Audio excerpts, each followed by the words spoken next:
Pathanamthitta കടമനിട്ടയിൽ school വളപ്പിലെ ഉപയോഗശൂന്യമായ കെട്ടിട ഭാഗങ്ങൾ തകർന്നു വീണു. കടമനിട്ട ഗവൺമെന്റ് ഹയർ സെക്കൻഡറി സ്കൂളിന്റെ പഴയ ഭാഗങ്ങളാണ് തകർന്നു വീണത്.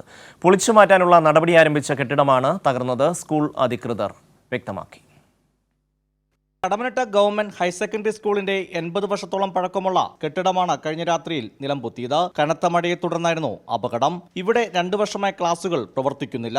കെട്ടിടം പൊളിച്ചു നീക്കാൻ അനുമതി ലഭിച്ചിട്ടുണ്ടെന്നും ഈ മാസം 28-ന് കെട്ടിടം പൊളിക്കാനുള്ള ലേല നടപടികൾ ആരംഭിക്കുമെന്നും സ്കൂളിലെ പ്രധാന അധ്യാപിക ശ്രീലത ടീച്ചർ പറഞ്ഞു. അപ്പോൾ താഴെ പുതിയ കെട്ടിടത്തിലേക്ക് ഹയർ സെക്കൻഡറി മാറിയിരുന്നു. അപ്പോൾ ഇപ്പം ഉപയോഗശൂന്യമായിട്ട് കുട്ടികളൊന്നും അങ്ങോട്ട് പോകാതെ അതങ്ങനെ കിടക്കുകയായിരുന്നു. അതിന് ലേലത്തിനുള്ള കാര്യങ്ങളെല്ലാം പേപ്പറുകളെല്ലാം നീക്കിക്കൊണ്ടിരിക്കുകയായിരുന്നു. അങ്ങനെ ഇരിക്കുകയാണ് ഇങ്ങനെ സംഭവിച്ചത്.